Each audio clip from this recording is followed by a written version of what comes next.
शिनचेंजी online seminar प्रकाशित वाक्य के भविष्यवाणी और पूर्ति परमेश्वर की नई वाचा।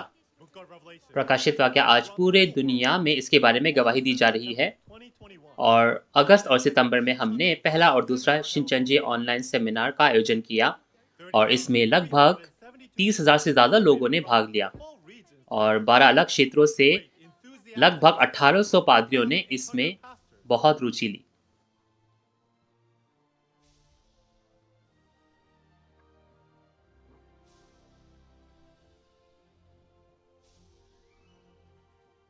आखिरकार प्रकाशित वाक्य खुल चुका है और 2000 सालों में परमेश्वर के जो राज्य के भेद हैं प्रकाशित वाक्य के बारे में आज हमारे शिनचेंजी के जो अगुए हैं और जो 12 गोत्र के प्रधान हैं वे अक्टूबर से लेकर दिसंबर तक हफ्ते में 2 बार पूरी दुनिया में इसका प्रसार करते हैं। हम आपको इस प्रकाशित वाक्य के भविष्यवाणी और पूर्ति की गवाही के इस सेमिनार में निमंत्रित करते हैं।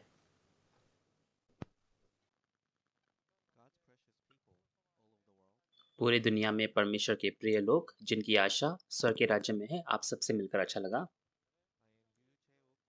मेरा नाम यू जे वुक है और मैं पतरस गोत्र से हूँ जो कि शिनचेंजी कलीसिया की है।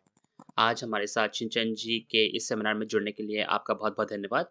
आज का शीर्षक है शिनचेंजी ऑनलाइन सेमिनार प्रकाशित वाक्य के भविष्यवाणी और पूर्ति की गवाही परमेश्वर की नई वाचा।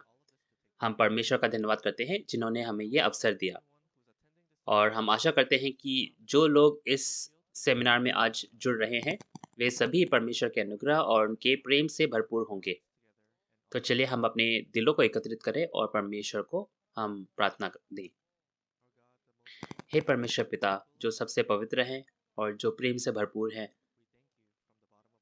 हम आपको तहे दिल से आपका धन्यवाद करते हैं कि हमें आपने ये दिन दिया जो पूरी दुनिया से सबसे ज़्यादा मूल्यवान है। आज इस शिनचेंजी ऑनलाइन सेमिनार में जितने भी लोग आए हैं, कृपया तू उन्हें आशीष दे और अपनी अनुग्रह उन पर दे। और आज हम आपको यीशु के उस दूत के लिए धन्यवाद देते हैं जो आज शिनचेंजी के अध्यक्ष हैं, जिनके माध्यम से हम प्रकाशित वाक्य को जानने पाते हैं। ये वे वाचा के पादरी हैं जिनके द्वारा जो 12 गोत्र के प्रधान हैं उन्होंने भी वचन सीखा और आज ये वचन पूरी दुनिया में जाता है। इस समय तेरी पवित्र आत्मा हमारी अगुवाई कर सके ताकि हम इस सेमिनार के द्वारा तुझे महिमा दे सकें और जो भी इंस्ट्रक्टर है उनके लफ्ज़ों का नेतृत्व तू कर ताकि वे भी तेरे वचन की गवाही दे सके और हम भी प्रेम और अनुग्रह से भरपूर होने पाएँ। हम विनती करते हैं कि ये सेमिनार बहुत ही मूल्यवान होगा और पूरी दुनिया के लोग तुझे महिमा दें। जैसे कि आज प्रकाशित वाक्य के जो वचन है उसकी पूर्ति की गवाही दी जाती है। ये सारी विनती हम यीशु मसीह के नाम से माँगते हैं जो प्रेम से भरे हैं। आमीन।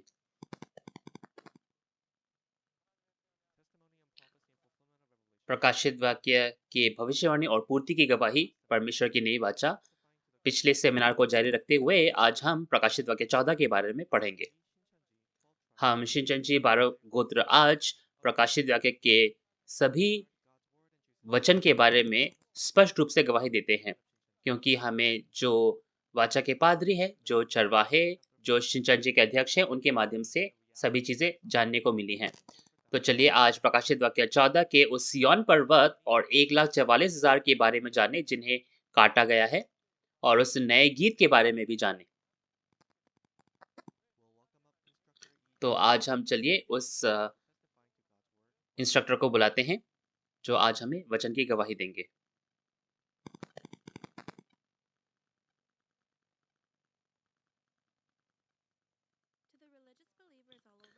पूरे दुनिया में जितने भी धार्मिक नेता हैं और जितने भी पास्टर्स हैं, जितने भी थियोलॉजियंस हैं, जितने भी सदस्य हैं, आप सबसे मिलकर अच्छा लगा। मेरा नाम है ई जॉन वुक और मैं पतरस गोत्र के अंतर्गत नियुक्त किया गया। पिछली बार को जारी रखते हुए हम प्रकाशित वाक्य 14 को आज पढ़ेंगे।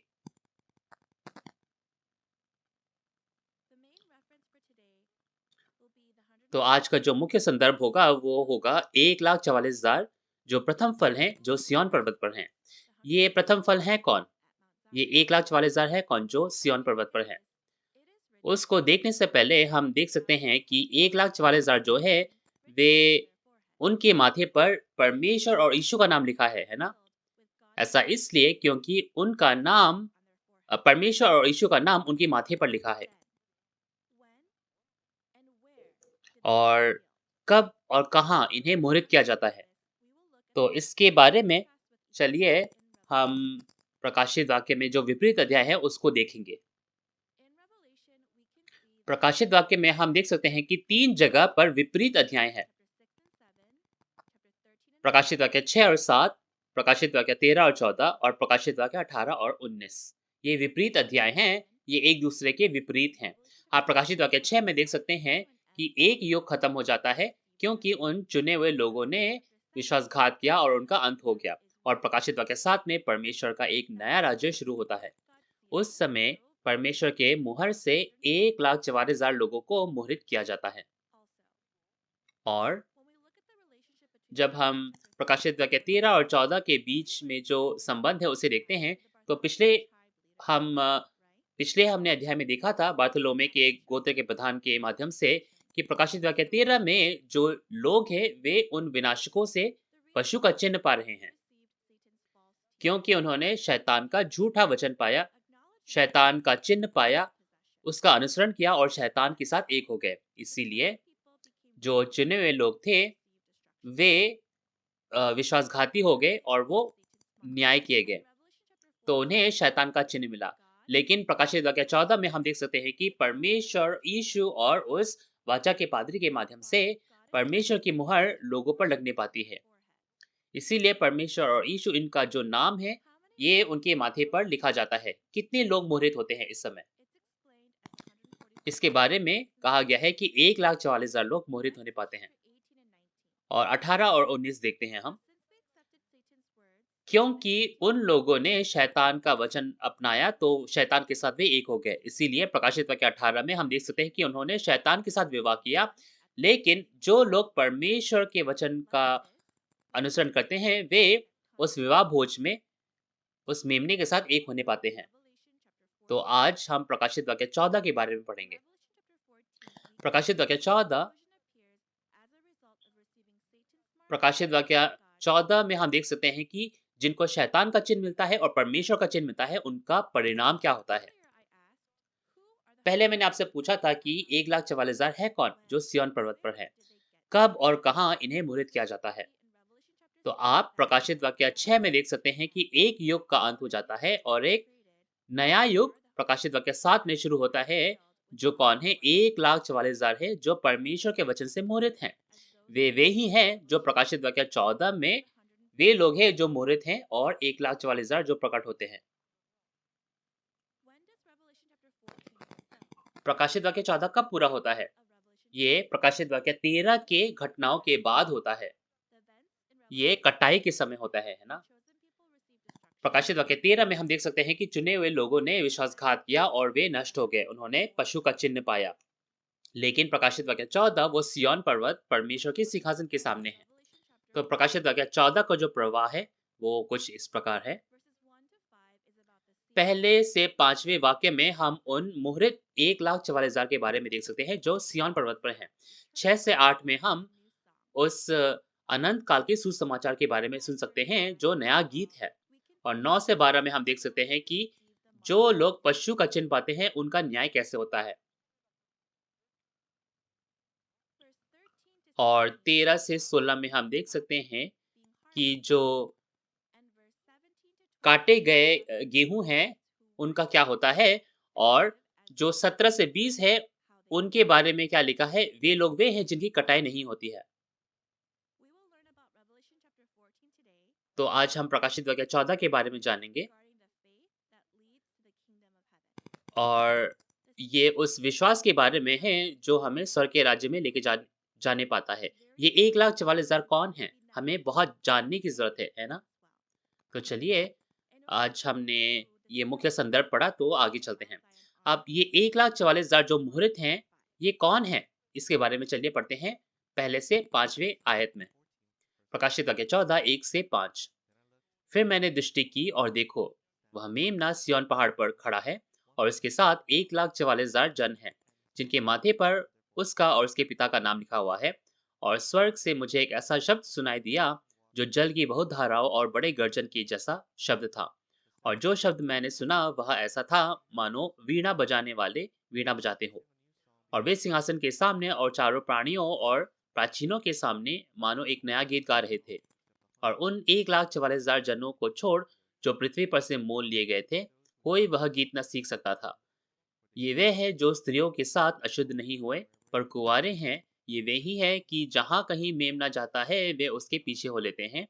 ये तो परमेश्वर और मेमने के निमित्त पहले फल होने के लिए मनुष्य में से मोल लिए गए हैं, और उनके मुंह में कोई झूठ न निकला था। वे निर्दोष हैं।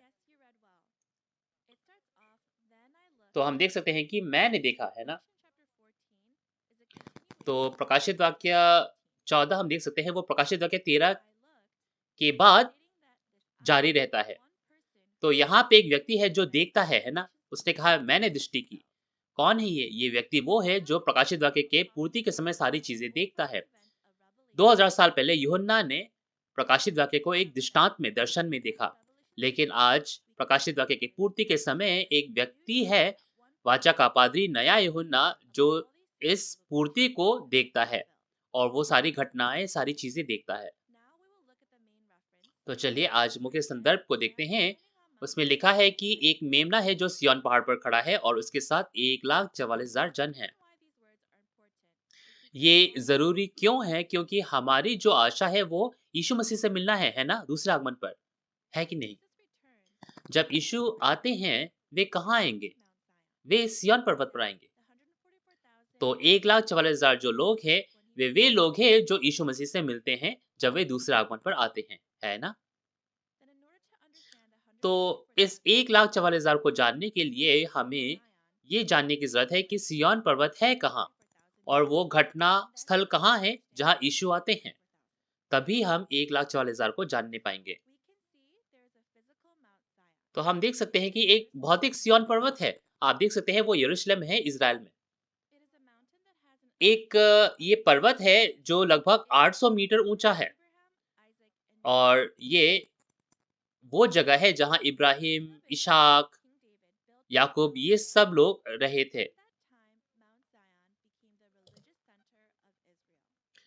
और जो इज़राइल का राजा था दाऊद, उसने वहाँ पे अपना महल बनाया और वहाँ से सिय्योन पर्वत क्या है? सिय्योन पर्वत एक धार्मिक अ, केंद्र बन गया। तो सिय्योन पर्वत क्या है? सिय्योन पर्वत यरूशलेम को भी दर्शाता है और चुने हुए लोगों को भी दर्शाता है। तो यीशु मसीह जब वापस आते हैं तो क्या वो भौतिक पर्वत पर आएँगे? भौतिक इज़राइल में आएँगे? अगर ऐसा है तो हमें क्या है, टिकट लेकर जहाज से, हवाई जहाज से इज़राइल जाने की ज़रूरत है ना? लेकिन प्रकाशित वाक्य जब पूरा होता है तो ये भौतिक सिय्योन पर्वत नहीं है, लेकिन ये अलंकारिक पर्वत है, अलंकारिक सिय्योन पर्वत है। इसको आप हमेशा याद रखें। तो ये आत्मिक या अलंकारिक सिय्योन पर्वत है, ये क्या है इसके बारे में जानते हैं। चलिए सिय्योन के बारे में जानते हैं। सिय्योन का शब्द क्या है? सिय्योन शब्द का मतलब है चुने हुए लोग। सिय्योन का मतलब है चुने हुए लोग जिन्हें परमेश्वर ने चुना है। आप यशायाह 60 उसके 14 में देख सकते हैं। तो उसमें क्या लिखा है? तुम्हें परमेश्वर का नगरी, उस पवित्र नगर कहलाया जाएगा। और जकरिया 2 के 7 में हम देख सकते हैं कि सिय्योन, तुम उस बाबुल में से निकल आओ। है ना? ऐसा लिखा है। तो ये जो सिय्योन है, ये एक व्यक्ति को दर्शाया जाता है। सिय्योन यानी कि चुने हुए लोग। अब ये पर्वत का क्या मतलब है? एक पर्वत आप देख सकते हैं कि किस तरह की चीज़ों से बना है। पर्वत में मिट्टी होते हैं, पेड़ होते हैं, पशु होते हैं, हर तरह की चीज़ें होती हैं जो एक संगठन को दर्शाता है। तो हम क्या कहते हैं? हम कहते हैं कि जब बहुत बड़ी भीड़ आती है, बहुत सारे लोग हो जाते हैं, तो एक पहाड़ की तरह हो जाते हैं, है ना? ऐसा हम कहते हैं। सागर की तरह, पहाड़ की तरह ऐसा हम बोलते हैं। और प्रकाशित वाक्य में भी हम देख सकते हैं कि 3 प्रकार के पर्वत हैं, विश्वासघात के पहाड़, विनाश के पहाड़ और उद्धार के पहाड़। यही पर्वत जो है ये भौतिक पर्वत नहीं है, लेकिन ये अलंकारिक पर्वत है, जैसे कि प्रकाशित वाक्य 11 में हमने देखा। और प्रकाशित वाक्य 8 में भी हम देख सकते हैं कि एक बहुत बड़ा पहाड़ है, वो जलकर समुद्र में फेंक दिया गया। ये वो पहाड़ था जो जल गया, ये तंबू का मंदिर था, जिसे क्या है, बाहर उन अन्य जातियों में फेंक दिया गया। ये विनाशघात का पहाड़ था। और प्रकाशित वाक्य 17 के 9 से 10 में आप देख सकते हैं कि विनाशक है जो 7 सिर और 10 सींग हैं। और हम देख सकते हैं कि वहाँ 7 पहाड़ हैं। वहाँ 7 पहाड़ है और ये वो विनाश का पहाड़ है। और प्रकाशित वाक्य 14 में हम देख सकते हैं कि एक पहाड़ है जहाँ यीशु खड़ा है और ये उद्धार का पहाड़ है। तो हम जब प्रकाशित वाक्य को देखते हैं तो क्या है, ये सिय्योन पर्वत है जहाँ परमेश्वर के लोग एकत्रित हुए हैं। ये एक संगठन है जो यीशु पर केंद्रित है ना? इसकी वास्तविकता क्या है? नए आध्यात्मिक इज़राइल के 12 गोत्र, ये है उसकी वास्तविकता। अब ये 12 गोत्र क्यों हैं? क्यों? क्योंकि 1,44,000 है ना? आप प्रकाशित वाक्य 7 में देखो, प्रकाशित वाक्य 7 में जो 1,44,000 हैं, वे मुहरित 12 गोत्र के सदस्य हैं। इसीलिए सिय्योन पर्वत क्या है? वो 1,44,000 है, जहाँ 12 गोत्र से हर से 12,000 लोग मुहरित हैं। अब ये लोग कौन हैं? ये उस नए आध्यात्मिक इज़राइल के राज्य और याजक हैं। और एक युग खत्म हो जाता है और एक नया युग शुरू होता है। अब ये परमेश्वर के नए युग में राज्य और याजक हैं। हम देख सकते हैं कि प्रकाशित वाक्य 14 उसके 4 में हम देख सकते हैं, वे क्या है? वे प्रथम फल हैं, है ना? वे प्रथम फल है, वे पहले फल है। वे जंगली पौधे नहीं हैं जिनको नहीं काटा गया, लेकिन वे गेहूं हैं जिनको काटा गया है।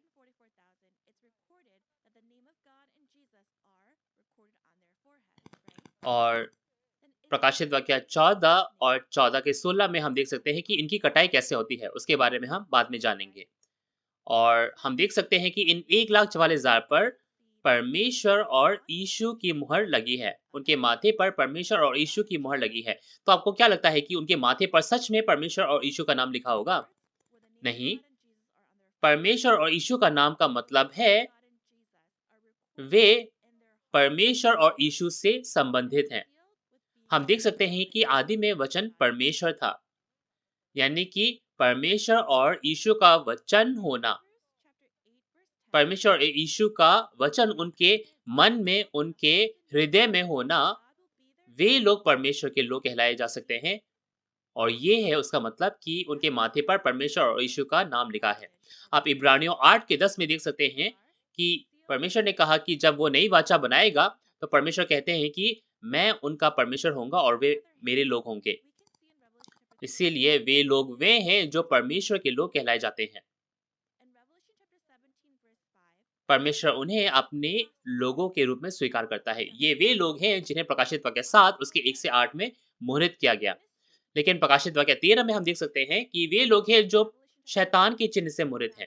और प्रकाशित वाक्य 17 के 5 में हम देख सकते हैं कि एक बड़ी वेश्या है जो क्या है? झूठा पादरी।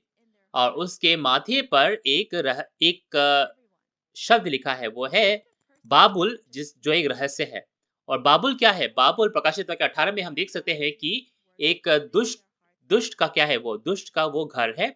सभी जो दुष्ट आत्माएँ हैं उनका घर है और वो एक शैतान का घर है। मैं आपसे पूछता हूँ, कौन लोग हैं जो परमेश्वर के राज्य में प्रवेश कर सकते हैं? क्या ये वे लोग नहीं होंगे जिनके माथे पर, जिनके हृदय पर परमेश्वर का वचन होगा? तो क्या आप इस समय जो आपका वचन सुनते हैं, तो क्या आप सभी चीज़ों का अनुसरण कर सकते हैं? नहीं, आपको क्या है, आपको देखने की ज़रूरत है ना? आपको जाँचने की ज़रूरत है कि क्या वचन परमेश्वर का है या वचन शैतान का है? आपको खुद जाँचने की ज़रूरत है। हम हर कोई वचन जो हम सुनते हैं, ऐसे ही उसका अनुसरण नहीं कर सकते हैं। क्योंकि जो वचन हम ग्रहण करते हैं, जो वचन हमारे पास है, वो हमें बताता है कि हम या तो परमेश्वर से संबंधित है या शैतान से संबंधित है। और हम देख सकते हैं कि उस स्वर्गदूत में क्या है, और एक आवाज़ सुनी गई, और एक आवाज़ सुनी गई, वहाँ एक नया गीत गाया गया। हम देखते हैं कि प्रकाशित वाक्य 4 में हमने उस स्वर्ग के राज्य के बारे में देखा जो स्वर्ग में है। और प्रकाशित वाक्य 21 में हम देख सकते हैं कि ये जो स्वर्ग है ये पृथ्वी पर उतर आता है। और ये वो जगह है जहाँ वो परमेश्वर के 12 गोत्र के लोग हैं, परमेश्वर के संतान हैं। ये वही जगह है जो सिय्योन कहलाता है। सिय्योन पर्वत वो जगह है जहाँ परमेश्वर का जो मंदिर है, परमेश्वर का तंबू, वो नीचे आता है और उसके साथ एक होने पाता है। तो ये जो स्वर्ग का जो आवाज़ है, ये वो स्वर्ग की जो आवाज़ है, ये क्या है? ये परमेश्वर की आवाज़ है। अब ये जो सिंहासन है, जहाँ परमेश्वर का सिंहासन है, यहाँ पर जो 1,44,000 मुहूर्त हैं, वे लोग उन चारों प्राणियों और प्राचीनों के सामने एक नया गीत गाते थे, और उन 1,44,000 जनों के छोड़ जो पृथ्वी में से मोल लिए गए हैं, कोई भी ये गीत नहीं गा सकता था। तो ये नया गीत है क्या? अब ये गीत क्या है, हमें जानने की ज़रूरत है। ठीक है?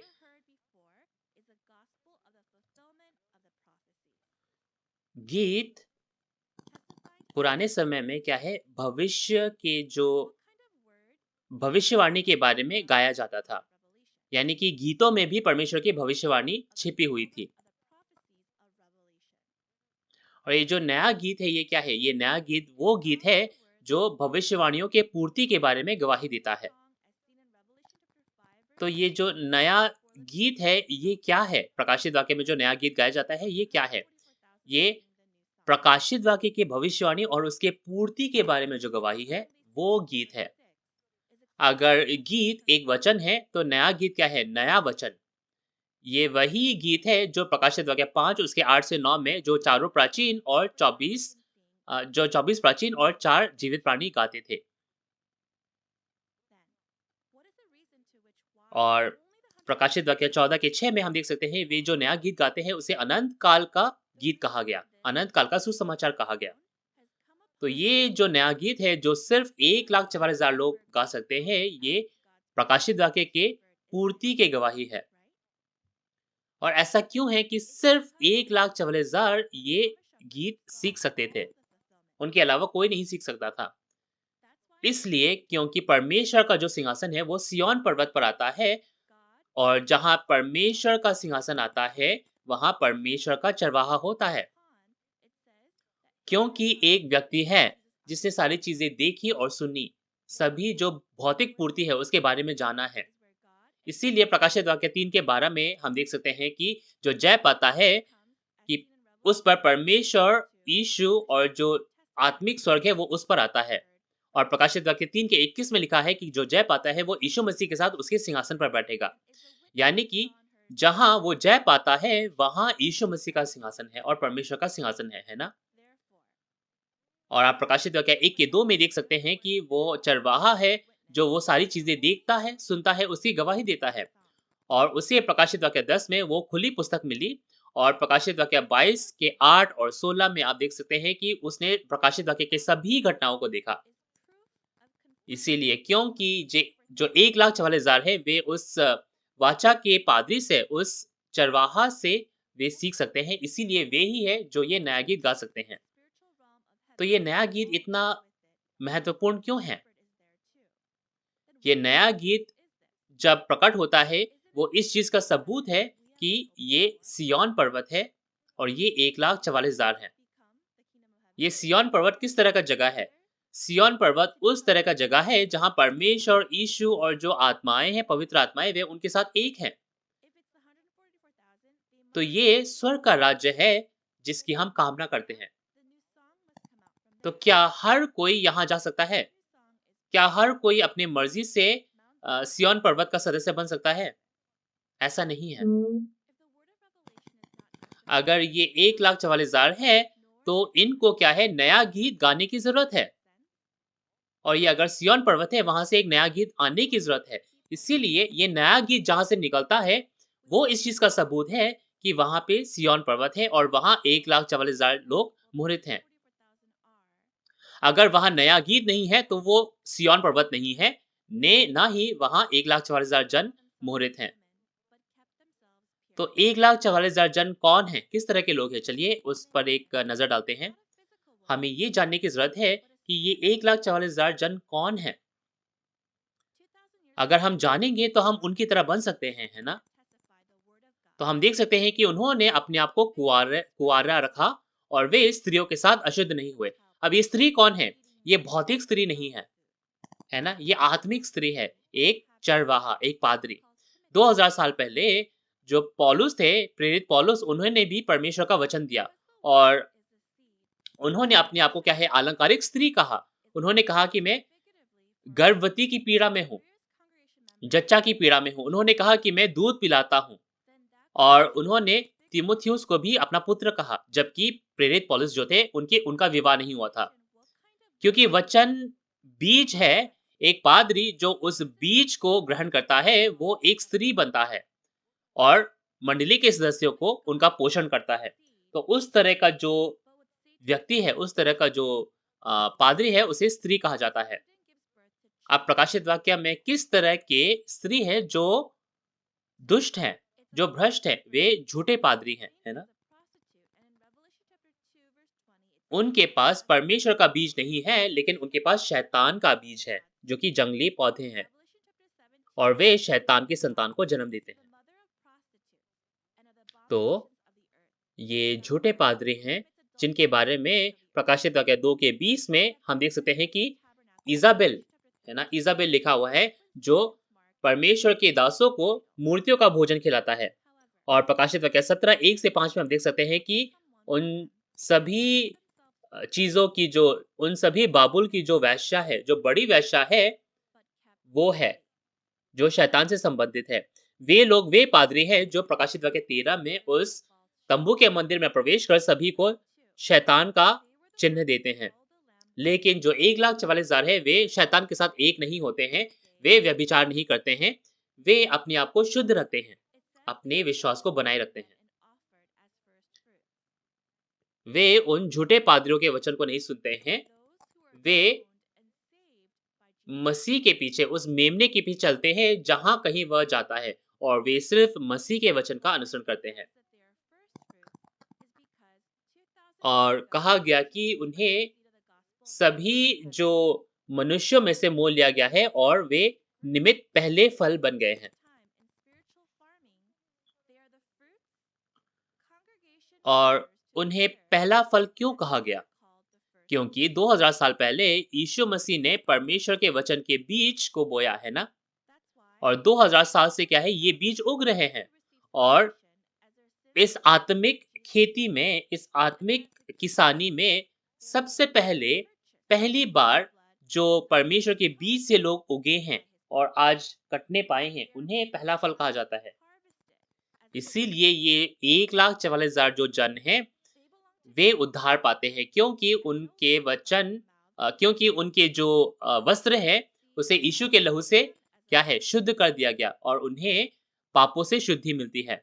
जैसे कि प्रकाशित वाक्य 5 उसके 9 से 10, प्रकाशित वाक्य 1 की 5 से 6 में आप देख सकते हैं। उन्हें काटा गया और वे आत्मिक फल बनने पाते हैं। वे उनके मुँह में से कोई झूठ ना निकला और वे निर्दोष हैं और उनको परमेश्वर क्या है, प्रथम फल के रूप में स्वीकार करते हैं। मूसा के समय में हम देख सकते हैं कि अ, मूसा के समय में हम देख सकते हैं कि जो सबसे अच्छा फल था, वो परमेश्वर को हमें देने की ज़रूरत थी। लेकिन ये क्या था? उस समय क्या था? वो भौतिक फल थे। लेकिन आज पूर्ति के समय में हम देख सकते हैं याकूब 1 के 18 में हम जब सच्चाई के वचन से जन्मते हैं, तो हम भी क्या है? प्रथम फल बनने पाते हैं। और ये 1,44,000 जन वे प्रथम फल हैं जो परमेश्वर और यीशु के हो जाते हैं और उनके मुँह में कोई झूठ नहीं होता, वे निर्दोष होते हैं। यानी कि उनके मुँह में कोई झूठ नहीं होता, उनके अंदर कोई झूठा वचन, झूठे सिद्धांत नहीं होते। हम प्रकाशित वाक्य 22 उसके 18 और 19 में देख सकते हैं कि जो प्रकाशित वाक्य में बढ़ाते और घटाते हैं, वे स्वर्ग के राज्य में नहीं जा सकते, बल्कि उन्हें विपत्ति मिलती है। ये 1,44,000 जन वे हैं जो प्रकाशित वाक्य में से जोड़ते या घटाते नहीं हैं, लेकिन वे परमेश्वर के सच्चे वचन का अनुसरण करते हैं, उसे पाते हैं और वे प्रथम फल बनने पाते हैं। तो ये मोहरित 1,44,000 जन कौन है? कौन है ये लोग? तो ये वे लोग हैं जो नया गीत गा सकते हैं। वे सिय्योन पर्वत पर हैं और ये नए फल, प्रथम फल हैं। ये प्रथम फल हैं। अगर मैं नहीं जानता हूं कि ये नया गीत क्या है, ये सिय्योन पर्वत क्या है, तो हम वे लोग हैं जिन्होंने प्रकाशित वाक्य के बारे में कभी जाना ही नहीं। प्रकाशित वाक्य क्या है? एक रहस्य है और ये अलंकारिक चीजों में छुपी हुई है। जब तक इसकी पूर्ति नहीं हुई थी, कोई भी नहीं जानता था। इसीलिए हम क्या है उसमें से बढ़ाते घटाते थे, है ना? लेकिन जब वचन पूरा होता है, क्योंकि वास्तविकता प्रकट हो चुकी है, अब जो है आप झूठ नहीं बोल सकते, हम झूठ नहीं बोल सकते। क्यों? क्योंकि जब प्रकाशित वाक्य का वचन अब क्योंकि प्रकट हो गया है, अगर आप उसमें से बढ़ाएँगे या घटाएँगे, तो आप स्वर्ग के राज्य में प्रवेश नहीं कर सकते हैं। लेकिन अगर आप बढ़ाएँगे, घटाएँगे नहीं और क्या है, जैसा वचन है उसी प्रकार उसका अनुसरण करेंगे, तो हम भी स्वर्ग के राज्य में प्रवेश कर सकते हैं। तो जितने भी पादरी हैं, जितने भी सदस्य हैं, कृपया इस गवाही को आप एक्सेप्ट करें।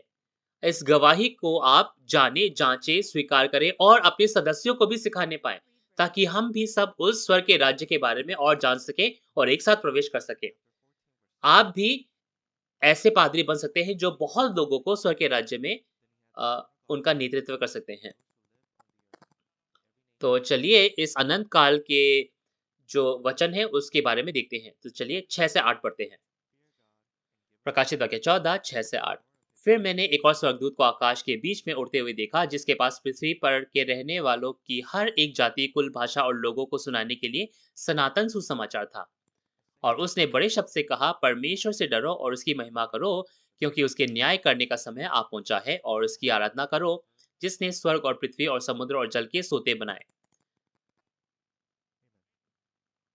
फिर इसके बाद एक और दूसरा स्वर्गदूत ये कहता हुआ आया, गिर पड़ा, वह बड़ा बाबेल गिर पड़ा, जिसने अपने व्यभिचार की कोप में मदिरा सारी जातियों को पिलाई है।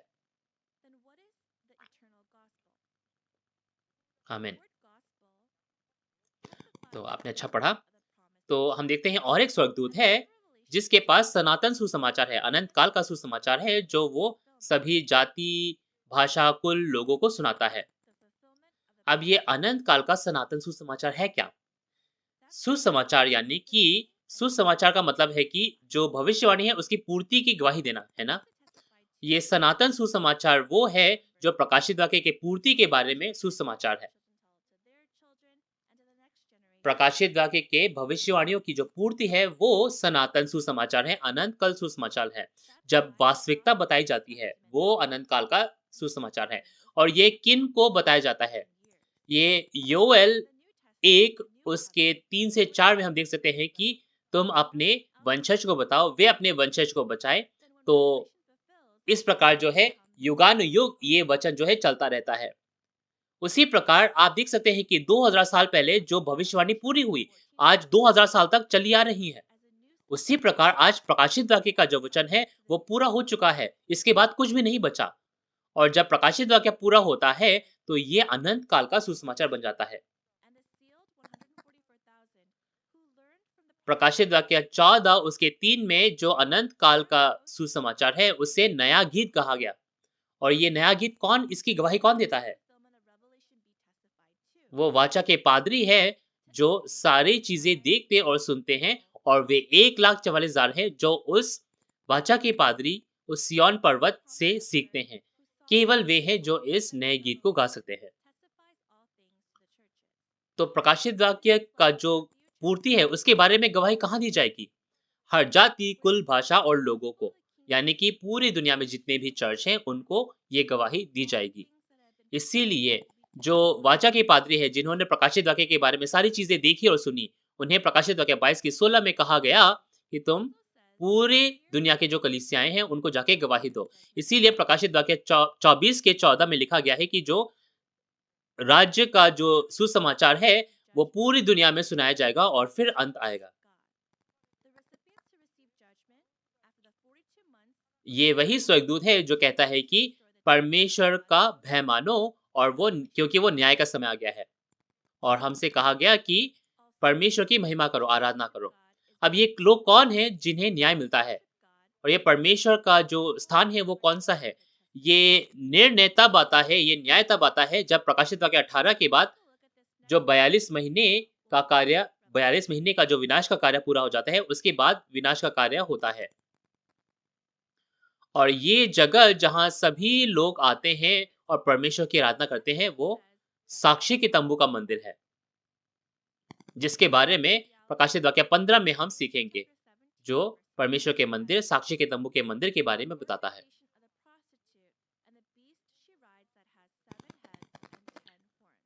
और एक स्वर्गदूत प्रकट होता है और वो कहता है कि जो बाबुल है, वो गिर जाएगा। बाबुल के बारे में हम प्रकाशित वाक्य 17 उसके 5 से 7 में हम देख सकते हैं। ये एक वेश्या का संगठन है और वो पशु का संगठन है, जिसके 7 सिर और 10 सींग हैं। और इसकी वास्तविकता है वो वेश्या और वो संगठन। बाबुल की वास्तविकता है वो वेश्या और वो संगठन। उन्होंने क्या किया? उन्होंने पूरी दुनिया को पूरे जो चर्चेस हैं उनको क्या है मदिरा की अ व्यभिचार की मदिरा पिला दी। हम देख सकते हैं कि लोगों ने क्या है व्यभिचार की मदिरा पी ली और वे भ्रष्ट हो गए हैं और वे क्या हैं? वे सभी मतवाले हो गए हैं। उन्होंने क्या किया? उन्होंने झूठे वचन का अनुसरण किया और उनकी गवाही दी। झूठे वचन का प्रचार किया, है ना? तो ये जो व्यभिचार की मदिरा है, ये परमेश्वर का वचन नहीं है, ये क्या है? झूठे सिद्धांत हैं, टिप्पणियाँ हैं और लोगों के क्या है? लोगों के वचन हैं। ये क्या है? आप व्यवस्था विवरण 32 में जाओ तो ये इन्हें क्या है? इन्हें नाग का जो अ, साँप का जो विष है वो कहा गया है, अजगर का विष कहा गया है और ये कड़वे हैं। और ये जो व्यभिचार की मदिरा है, ये पूरी जातियों, पूरी दुनिया को क्या है? पढ़ाया गया, दिया गया। और ये बाबुल जो है इसका न्याय होता है। इसका न्याय क्यों होता है? क्योंकि इन्होंने उस तम्बू के मंदिर को नष्ट कर दिया और इसीलिए क्योंकि उन्होंने सभी लोगों को व्यभिचार की मदिरा पिलाई, इसीलिए उनका न्याय होता है। उसके बारे में हम प्रकाशित वाक्य 17 और 18 में देखेंगे।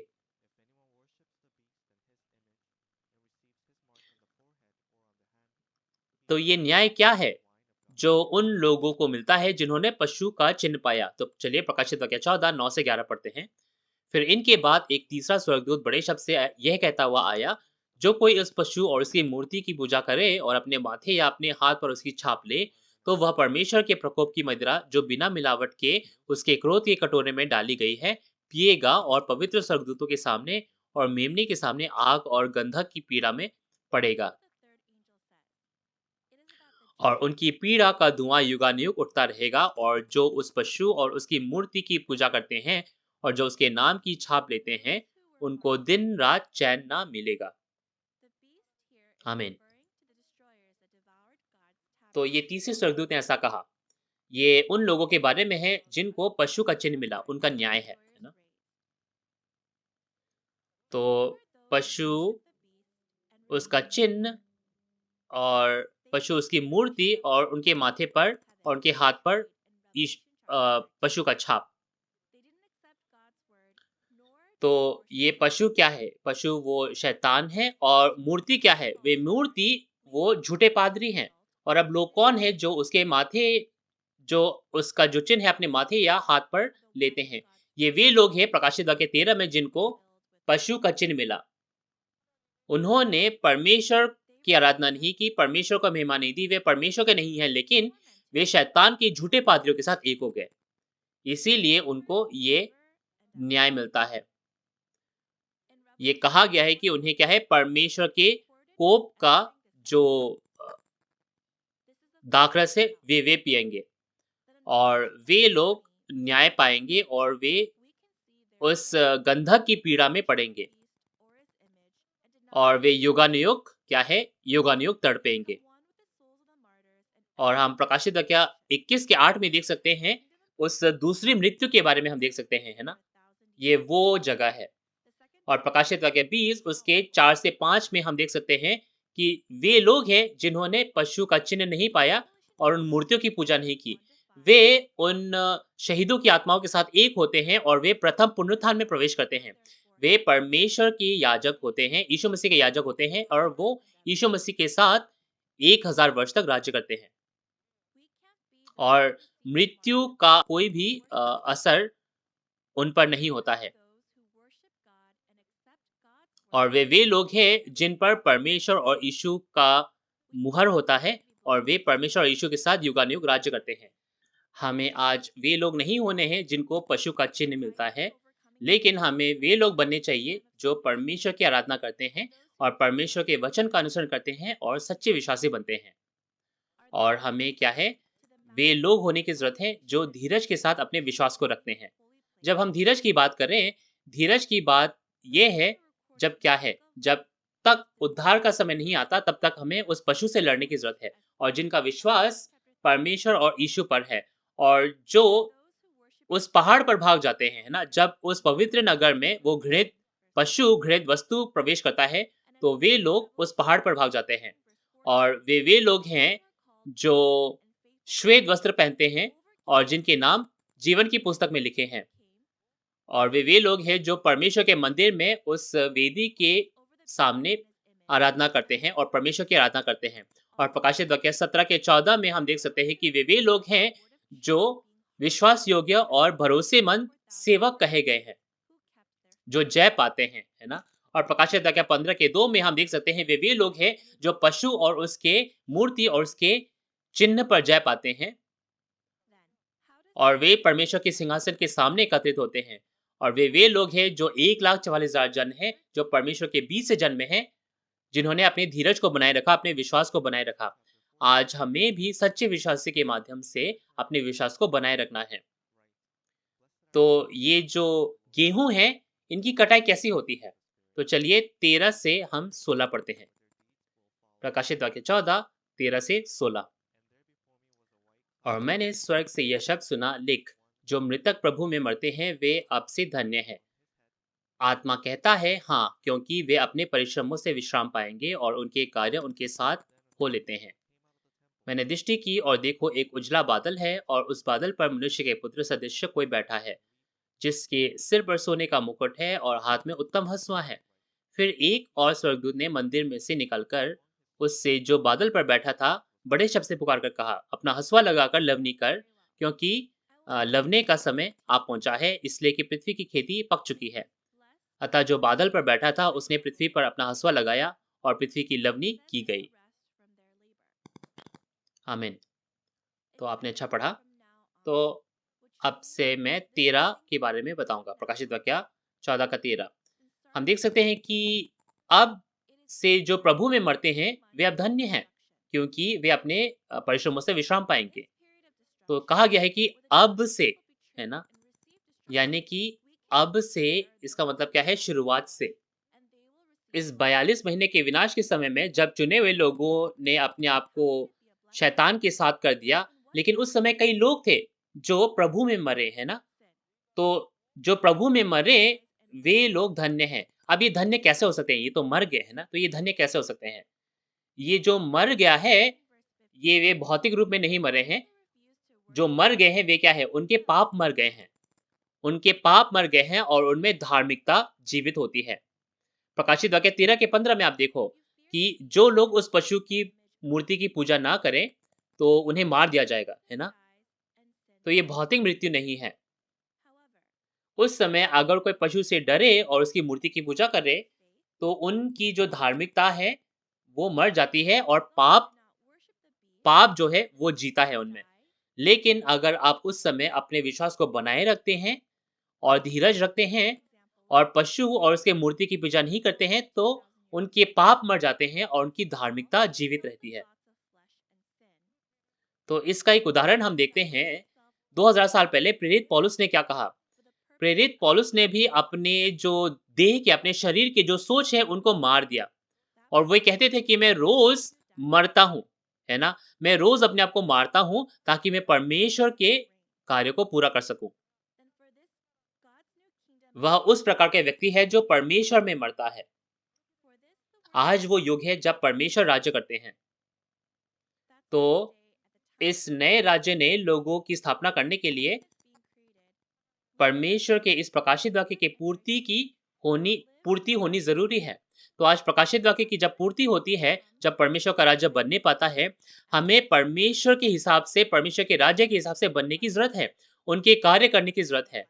तो वो व्यक्ति जो अपने आप को परमेश्वर के कार्य में सौंपता है, वह व्यक्ति है जो प्रभु में मरता है, लेकिन उसे क्या है? आशीष मिलता है। और ये आशीष क्या है? ये अनंत जीवन का आशीष है। और यूहन्ना 11 उसके 25 से 26 में देख सकते हैं, यीशु मसीह ने क्या कहा? जो कोई मुझ में विश्वास करता है, वो जिएगा, चाहे वो मर भी जाए। और जो मुझ पर विश्वास करता है, वो कभी ना मरेगा। ये सारे वचन आज पूरे होते हैं। वे लोग एक नए राज्य, नए लोगों की स्थापना करते हैं, जहां परमेश्वर आकर बसेरा करते हैं और वे उस सब्त के उस विश्राम में प्रवेश करते हैं। इसीलिए आज हमें वे लोग बनने की ज़रूरत है जो प्रभु में मरे। यानी कि हमें परमेश्वर के कार्य करने की ज़रूरत है। क्या है परमेश्वर का कार्य? ये कटनी है, लवनी। तो 14 से 16 जब हम पढ़ते हैं, तो हम देख सकते हैं कि एक हँसुआ लिया गया और लवनी की गई, कटनी की गई। तो एक मनुष्य के पुत्र समान कोई था जो एक एक क्या है, एक हँसुआ लिए हुए था। ये यीशु का एक रूप है ना? यीशु का एक रूप है। एक बादल पर बैठना इसका मतलब क्या है? बादलों पर बैठना यानी कि जो यीशु है, वे बादलों पर यानी कि बहुत सारे जो स्वर्गदूत हैं, क्योंकि बादल का मतलब है स्वर्गदूत। बादल का मतलब है आत्मा। तो यीशु बहुत सारे आत्माओं का नेतृत्व करता है और उन्हें कहता है कि लवनी करो। और हम देख सकते हैं कि एक स्वर्गदूत है, वो क्या है? एक बड़ा हँसुआ लेता है और लवनी करता है। तो अब लवनी के बारे में, उस कटनी के बारे में देखते हैं। कटनी की शुरुआत कैसे होती है और कटनी होती कैसे है? तो आज शुरू से लेकर अंत तक हम देखेंगे। ये कटनी का समय है ना? कटनी की जो सारी प्रक्रिया है, वो आज हम देखेंगे। लगभग 2600 साल पहले भौतिक इज़राइल ने परमेश्वर के साथ एक वाचा बाँधी। लेकिन सुलेमान के माध्यम से जो इज़राइल का राजा था, उन्होंने क्या है, अन्य जातियों की पूजा करनी शुरू कर दी।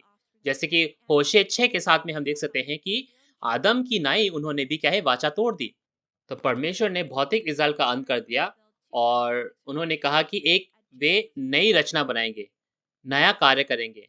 और उन्होंने कहा यिर्मयाह 31 के 27 में कि वे एक ही खेत में 2 प्रकार के बीज बोएँगे, एक मनुष्य का और एक पशु का। और ये सारी चीज़ें पहले आगमन में यीशु मसीह के समय पूरी हुई। 2000 साल पहले यीशु मसीह जो मनुष्य के पुत्र थे, उन्होंने क्या किया? उन्होंने अच्छा बीज बोया, अपने खेत में अच्छा बीज बोया। उसी समय जो पशु है, जो शत्रु है, उसने क्या है, उसने जंगली बीज भी उसी खेत में बो दिए। जो पशु का बीज है, वो उस खेत में बोए गए। उस समय क्या है, वो गेहूँ और जंगली पौधों का बँटवारा नहीं हुआ, उन्हें नहीं निकाला गया, है ना?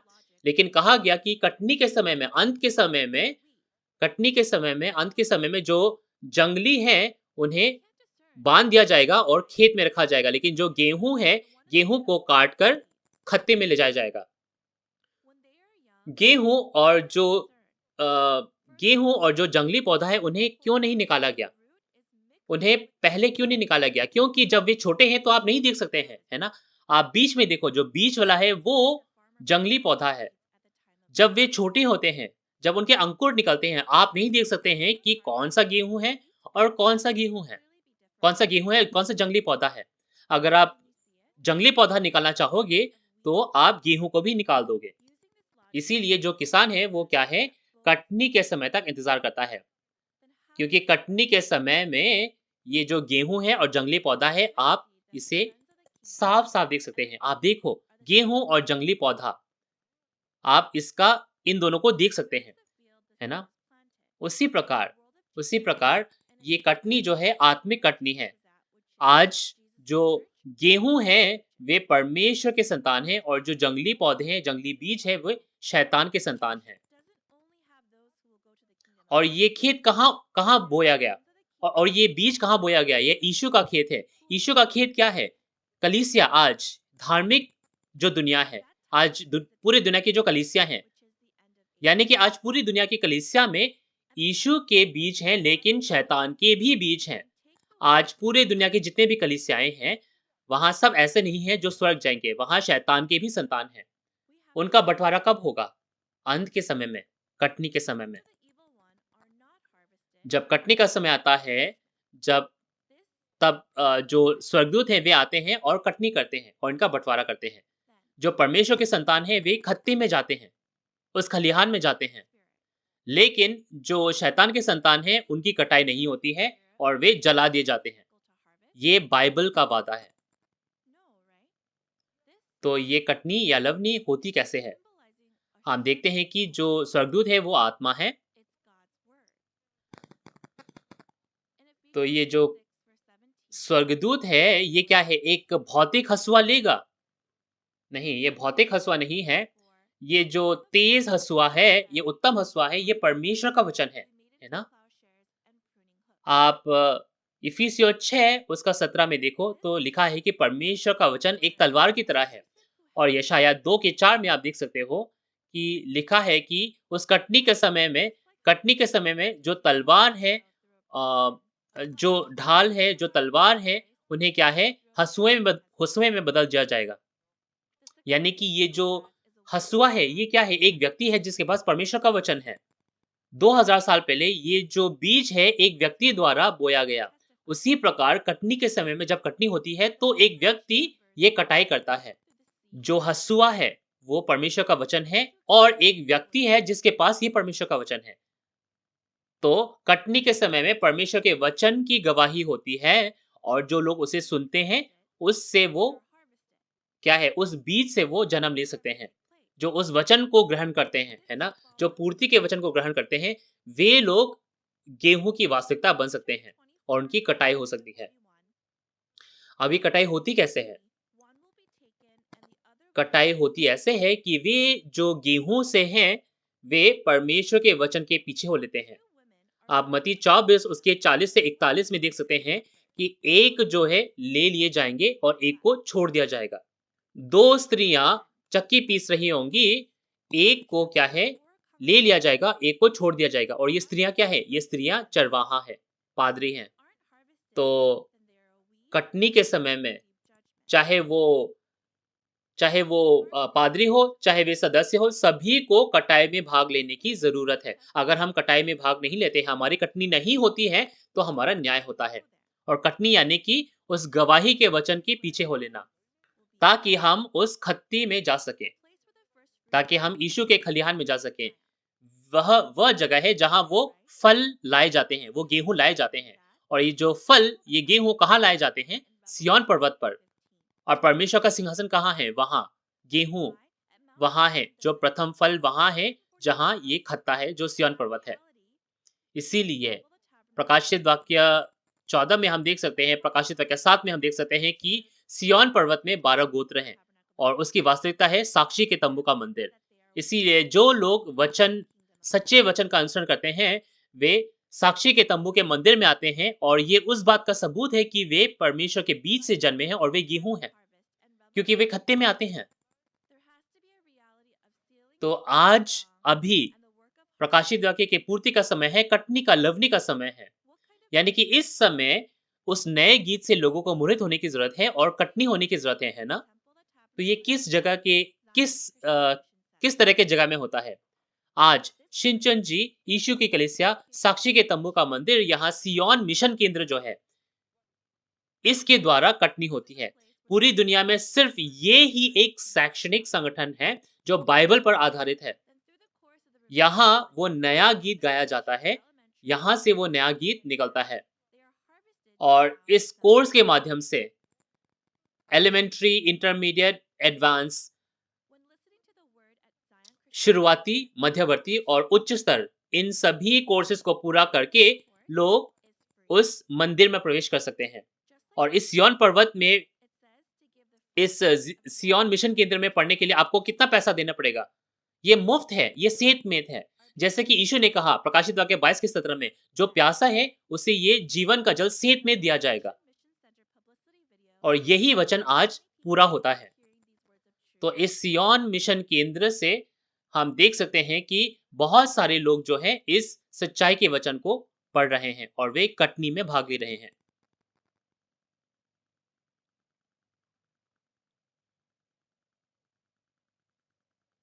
2019 में 1,03,764 लोगों का ग्रेजुएशन हुआ और ये पूरी दुनिया में इसका प्रचार किया गया। ये सिय्योन मिशन केंद्र के ग्रेजुएट्स हैं जो कि शिनचन जी यीशु की कलीसिया साक्षी के तंबू का मंदिर के हैं, जो 112 अलग-अलग देशों से आए थे। एक संगठन, एक जगह जहां एक साल में 1 लाख लोगों का ग्रेजुएशन होता है। ये किस तरह का जगह है जहां पूरी दुनिया से लोग बाइबल सीखने आते हैं? ये ज़ायन सिय्योन मिशन केंद्र किस तरह का जगह है? सिय्योन मिशन केंद्र पूरी दुनिया में सिर्फ ऐसी एक संगठन है जो बाइबल पर पूरी तरह से आधारित है। यीशु के वचन का अनुसरण करते हुए जिन्होंने सेंत में वचन देने को कहा, तो आज भी हम जो सिय्योन मिशन केंद्र में जो वचन देते हैं वो बिल्कुल मुफ्त सेंत में देते हैं। यहाँ हमें इतिहास, नैतिक शिक्षा, भविष्यवाणी और पूर्ति सिखाई जाती है और इसे 3 भागों में बाँटा गया है जो कि है प्राथमिक, मध्यवर्ती और उच्च स्तर। प्राथमिक में आप बाइबल के जो दृष्टांत हैं और जो स्वर्ग के राज्य के रहस्य उनके बारे में जानते हैं और यीशु ने जिन स्वर्ग के राज्य के रहस्यों के बारे में बताया।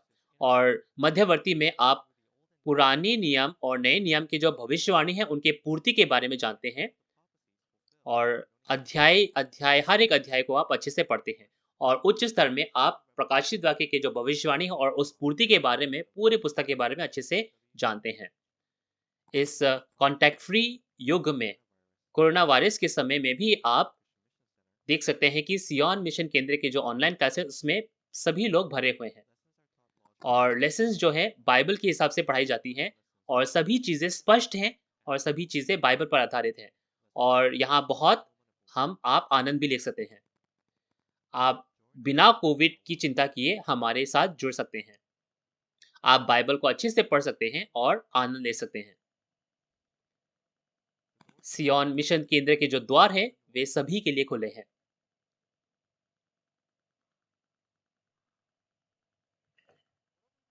आपने अभी जो वीडियो देखा, वो उस कटनी की वास्तविकता है, जो बाइबल में लिखी है।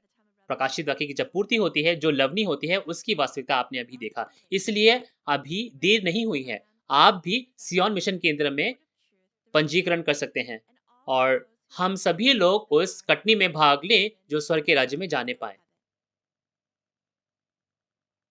इसके बाद आप भी वे लोग हो सकते हैं, जो इसमें रुकावट डाल सकते हैं, है ना? इसमें रुकावट भी लोग डाल सकते हैं। कौन रुकावट डालते हैं? जिनकी कटाई नहीं होती है, वे लोग रुकावट डालते हैं। वे लोग उसी खेत में हैं। वो यीशु की कलीसिया, यीशु का खेत क्या है? यीशु की कलीसिया है ना? और कहा गया है कि जो जंगली पौधे हैं, उन्हें बाँध दिया जाएगा। कौन उन्हें बाँध देगा? जो उनके चरवाहे हैं, वे उन्हें बाँध देंगे। 2000 साल पहले जो फरीसी सदूकी थे, वे चरवाहे थे। लोगों को यीशु के पास जाना चाहिए था। फरीसी सदूकियों को लोगों को यीशु के पास लेके जाना चाहिए था। लेकिन उन्होंने क्या किया? उन्होंने लोगों का जो यीशु के पास जाना बंद कर दिया। उन्होंने जो स्वर्ग के राज्य का जो द्वार है, उनके मुँह पे बंद कर दिया। उन्होंने कहा कि अगर वे यीशु के पास जाएँगे, तो वे किसी पंथ में पड़ जाएँगे, है ना? कुपंथ में पड़ जाएँगे, वे कल्ट में चले जाएँगे, ऐसा कहते हैं। तो आज भी कई लोग कहते हैं कि उनके पास मत जाओ, क्योंकि वे लोग कल्ट हैं, वे लोग ये हैं, वो हैं। बिना जाने, बिना सोचे वे ऐसा कहते हैं। तो बिना जाने सोचे वे अपने लोगों को ऐसा कहते हैं और अपने लोगों को बाँध देते हैं। और उस तरीके के जो सदस्य हैं, उस तरीके के जो लोग हैं, जो उसी खेत में पड़े रहते हैं, वो उस चीज़ का सबूत है कि वे जंगली पौधे हैं। और जहाँ वे बाँधे जाते हैं, वे अपनी चर्च हैं और उसका उसका परिणाम क्या होगा? उनका न्याय होता है और वे उस गंधक झील में, नरक में जाते हैं। इसीलिए कटनी के समय में हमें क्या है? उस कटाई करने वाले स्वर्गदूत की सुनने की ज़रूरत है। ये आप इसका ध्यान रखना। और इससे जो सबसे ज़रूरी चीज़ है, हम ये देख सकते हैं कि 2000 साल पहले भी कई लोग थे जिनकी कटाई हुई, जिनकी कटाई नहीं हुई। और ये सारी चीज़ें हमें पहले से ही दे दी गई हैं, ताकि हम दूसरे आगमन में वो गलती ना दोहराएँ। आज कटनी के समय में हम गलती ना दोहराएँ।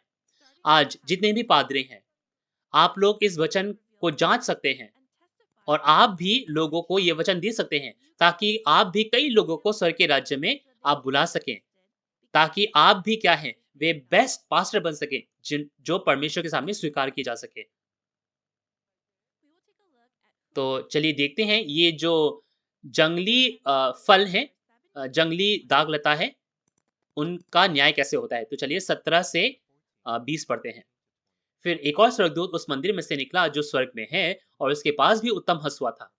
फिर एक और स्वर्गदूत जिसे आग पर अधिकार था, वेदी में से निकला और जिसके पास उत्तम हँसुआ था, उससे ऊँचे शब्द से कहा, अपना उत्तम हँसुआ लगाकर पृथ्वी की दाखलता के गुच्छे काट ले, क्योंकि उसकी दाख पक चुकी है। तब उस स्वर्गदूत ने पृथ्वी पर अपना हँसुआ लगाया और पृथ्वी की दाखलता का फल काटकर अपने परमेश्वर के प्रकोप के बड़े रसकुंड में डाल दिया। और नगर के बाहर उस रसकुंड में दाख रौंदे गए और रसकुंड में से इतना लहू निकला कि घोड़ों के लगामों के तक पहुंचा और 100 कोस तक बह गया। तो ये जो पृथ्वी की दाखलता के जो गुच्छे हैं, इन्हें काटा गया और उन्हें परमेश्वर के प्रकोप के बड़े रसकुंड में डाल दिया गया। तो आप सोच रहे होंगे कि कटनी के समय में इन गुच्छों का न्याय कैसे होता है। आप मत्ती 13 उसके 40 से 42 में देखो कि जैसे उन गुच्छों को, उन जंगली पौधों को बांध कर जला दिया जाता है, उसी प्रकार युग के अंत में होगा। तो ये युग का अंत नहीं है, ये कटनी का समय युग का अंत नहीं है। हाँ, आप देख सकते हैं कि 16वें आयत तक क्या है, कटनी होती है, लेकिन जो बचे रहते हैं, जो नहीं काटे जाते हैं, उनका न्याय 17 से 20 में होता है। तो 17 से 20 में हम देख सकते हैं जो जंगली पौधे हैं, उनका न्याय होता है। और बिल्कुल ये मत्ती 13 उसके 40 से 42 की तरह है। इस समय क्या है, एक स्वर्गदूत है जिसके पास उत्तम हँसुआ है और ये उस वेदी में से निकलता है और इसे कहा जाता है कि जो पृथ्वी के गुच्छे हैं उसे काट ले। ये पृथ्वी के भौतिक गुच्छे नहीं हैं, लेकिन ये क्या है? ये अलंकारिक गुच्छे हैं, यानी कि लेकिन ये अलंकारिक गुच्छे हैं, यानी कि ये चुने हुए लोग। और ये तंबू के मंदिर के जो सदस्य हैं जिन्होंने विश्वासघात किया और उन्हें क्या है, बाहर फेंक दिया गया। बाहर यानी कि उस शैतान के संगठन में जो प्रकाशित वाक्य 13 में है। और उन्हें पृथ्वी के गुच्छे इसलिए कहा गया, आप देख सकते हैं यशायाह 5 में एक दाख की बारी थी जहां अच्छे बीज बोए गए, लेकिन उसमें से सिर्फ बुरे गुच्छे निकले, बुरे फल निकले। और उन्हें कैसे, उनका न्याय कैसे किया जाता है। आप देख सकते हैं कि यिर्मयाह 2 के 21 में भी हम देख सकते हैं कि एक अच्छी दाख की बारी बोई गई, लेकिन वे बुरे और कड़वे निकले। इसीलिए हम व्यवस्था विवरण 32 के 32 में भी देख सकते हैं कि वे क्या है, वे सदोम के दाखलता से निकले हैं और अमोरा की दाखलता से निकले हैं, जो कड़वे हैं, जो बुरे हैं। इसीलिए उनका न्याय किया जाता है। और उन्हें उस परमेश्वर के कोप के उस बड़े रसकुंड में डाला गया और उन्हें उस नगर के बाहर अ, उन्हें रौंदा गया। और ये रसकुंड क्या है? रसकुंड क्या है? एक न्याय का साधन है। आप यूहन्ना 12 के 48 में देख सकते हैं कि यीशु ने कहा कि जो मेरे वचन हैं, उससे उनका न्याय होगा। अंत के समय में मेरे वचन से उनका न्याय होगा, यानी कि परमेश्वर के वचन से लोगों का न्याय होगा। कैसे? उस नगर के बाहर। ये अन्य जाति है ना? जिन लोगों को बाहर फेंक दिया गया और वे अन्य जातियों के साथ एक हो गए, वे एक तिहाई कर मारे गए। और जिन लोगों को प्रकाशित वाक्य 6 में बाहर फेंक दिया गया, उन्हें प्रकाशित वाक्य 16 में उनका न्याय होता है। और जो लोग बाहर हैं, उनके बारे में हम प्रकाशित वाक्य 22 में भी देख सकते हैं। और जब उनका न्याय होता है, तो लहू निकलता है ना? और वो घोड़ों की लगाम तक पहुँच जाता है। तो लहू जो है, घोड़े के लगाम तक कैसे पहुँच सकता है? जब लोगों का न्याय होता है, तो ये लहू घोड़ों की लगाम तक कैसे पहुँच सकता है? तो ये भौतिक नहीं है। अगर पूरी दुनिया के लोग भी मर जाए तब भी घोड़ों के लगाम तक तो लहू नहीं पहुँचेगा, है ना? तो ये किस तरह का वचन है? ये लहू किस तरह का वचन है? ये वचन वो है जो उन विश्वासघाती तंबू के मंदिर के बारे में बताता है। तो ये घोड़ों के लगाम क्या हैं? बाइबल में घोड़े और लगाम उन लोगों को दर्शाता है जो परमेश्वर के कार्य करते हैं। घोड़े, बैल इनका मतलब क्या है? चरवाहे और परमेश्वर के कार्यकर्ता और इनके मुँह तक आ पहुँचा। तो ये जो न्याय का जो वचन है, वो उनके मुँह तक आ पहुँचा था। तो ये जो तंबू का मंदिर है जिसने विश्वासघात किया, इस वचन के बारे में अ, समाचार के बारे में पूरी दुनिया में लोगों को पता चलने लग गया कि वे लोग अन्य जातियों के साथ एक हो गए हैं और उनका अंत हो गया है। और ये क्या है? ये सभी पादरियों के पास, सभी उन कार्यकर्ताओं के पास पहुँच गया और लिखा गया है कि ये 1600 स्टेडिया तक बह गया, यानी कि पूरे देश में इसके वचन जो है फैल गए।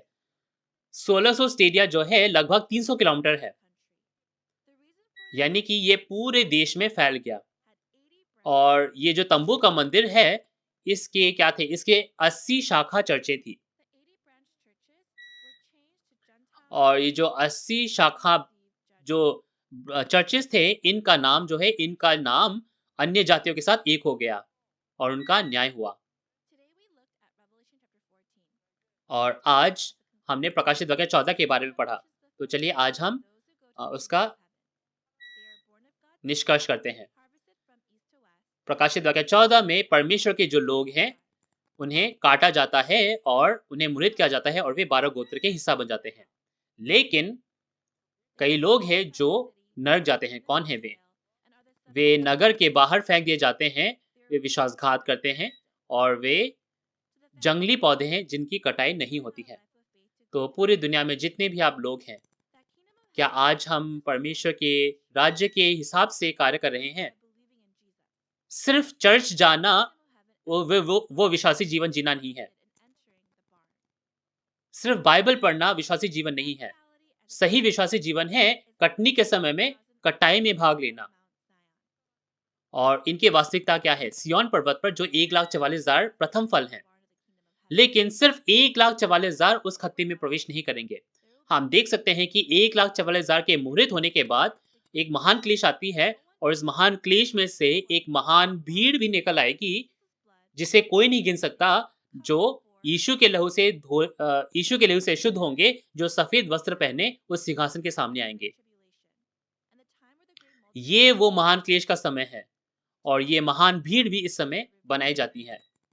आज जितने भी इस वचन को सुन रहे हैं, इस प्रकट वचन को सीख रहे हैं, आज हमें अलग-अलग सिद्धांतों में, अलग-अलग संप्रदाय में नहीं बँटना है। हमें परमेश्वर के वचन से जन्मने की ज़रूरत है। हम सभी उस कटनी में भाग लेने पाएँ, उस खत्ते में आने पाएँ, ताकि हम सभी परमेश्वर के संतान कहलाए जा सकें। हम सब अंदर से परमेश्वर के हैं और हम सब एक हैं। We are one. हम चलिए आज के लिए यहाँ अंत करेंगे। तो चलिए प्रार्थना करते हैं।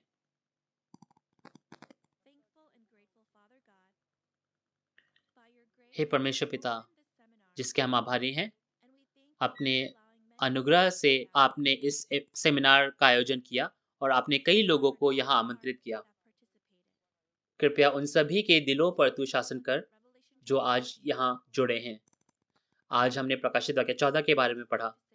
हमने देखा कि जिन लोगों को शैतान का चिन्ह मिला और जिनको परमेश्वर की मुहर मिली, उनका परिणाम क्या होता है।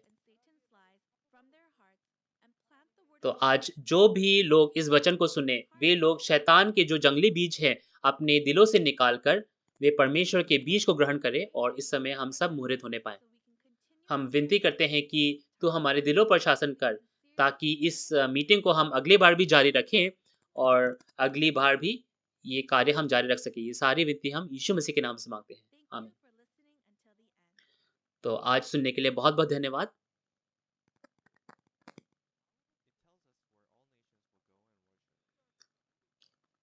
ये हमें बताता है कि सभी लोगों को कहाँ जाने की ज़रूरत है। वो जगह कहाँ है जहाँ सभी राष्ट्रों को जाने की ज़रूरत है? वो साक्षी के तंबू का मंदिर है। और साक्षी के तंबू का मंदिर वो जगह है जहाँ वे लोग जो जय पाते हैं, जिनके पास गवाही का वचन है, वे लोग एकत्रित होते हैं। तो अगर आपको प्रकाशित वाक्य में रुचि है, तो आपको साक्षी के तंबू के मंदिर में जाने की ज़रूरत है।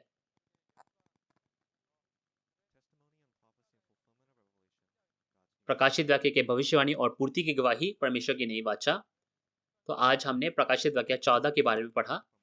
तो जितने भी पादरी हैं, जो पूरी दुनिया से इसे सुनते हैं, जितने भी विश्वासी हैं, हम वही एक बाइबल पढ़ते हैं और हम उसी एक परमेश्वर के अंतर्गत हैं। तो चाहे हम अलग-अलग भाषा भी क्यों ना बोलते हों, अलग-अलग जगह से ही क्यों ना हों, लेकिन हमारे दिल एक होने पाएँ।